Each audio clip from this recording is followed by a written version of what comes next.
Je vous propose de continuer notre exploration des 7 comportements d'achat majoritaires. Ce sont donc des façons que les clients ont de se comporter qui trahissent en fait leur motivation profonde à acheter. On va parler d'un profil plutôt rare, mais extrêmement intéressant à décoder, ce qu'on va appeler le comportement 6, le profil 6, ce qu'on va appeler un original. La motivation de ce comportement, c'est vouloir être différent. En fait, le différenciant va rechercher quelque chose que les autres n'ont pas forcément, et c'est sa principale motivation d'achat.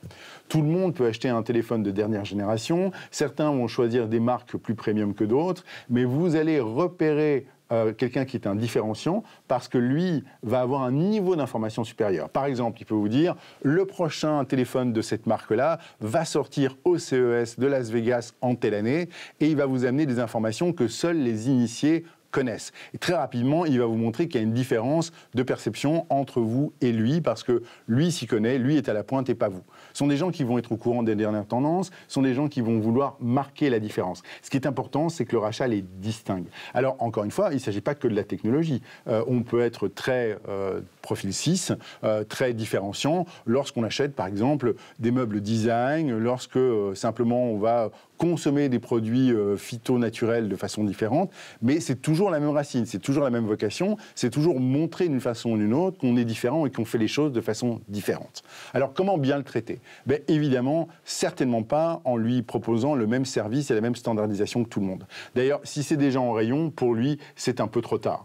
Ce qu'il faudrait faire, c'est arriver à lui organiser des temps particuliers. Ce qui va bien marcher avec ce type de client, c'est le tapis rouge, c'est les ventes privées, c'est les moments de particularité où on peut traiter juste avec lui. Ce qui est très intéressant aussi, c'est l'engager à faire du consulting interne. C'est l'engager à le faire s'exprimer sur ce que lui pense être les prochaines tendances. Il adore être consulté, il adore être écouté, il adore donner son opinion.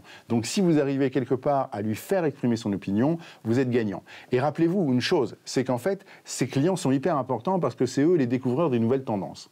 Lorsque vous regardez le lancement d'un produit ou d'un service, en général, les produits sont d'abord faiblement consommés par une toute petite partie de gens qui y trouvent de l'intérêt, et ensuite vous pouvez accéder à une mass market. Eh bien, ce sont ces clients-là, les petits VIP, les petits privilégiés, qui vont faire la tendance de demain, qu'il faut absolument isoler dans votre portefeuille client, et c'est avec eux que vous devez tester vos nouveautés. Vous pouvez vous en servir aussi comme des Kobe de luxe et comme des futurs clients qui vont pouvoir vous donner une opinion favorable ou défavorable sur vos nouvelles idées, vos nouveaux produits, tant que vous leur laissez l'opportunité de dire au monde entier « j'ai été le premier à le tester, ils sont venus vers moi ».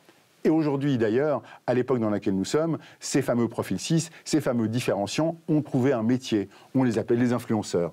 Aujourd'hui, on paye des influenceurs qui ont une grosse audience pour tester de nouveaux produits, à l'époque où, jadis, on envoyait un dossier de presse à des entreprises spécialisées en médias pour pouvoir parler d'un produit ou d'un service. Aujourd'hui, comme c'est un peu le règne de l'ego et du narcissisme, on a fait une très belle place sur les réseaux sociaux à ces profils. Et donc, si vous savez capter en même temps les influenceurs, les originaux qui sont pile dans le schéma de client que vous cherchez, vous avez finalement une vocation à faire une publicité assez efficace pour les capter et lancer de nouveaux produits ou de nouveaux services.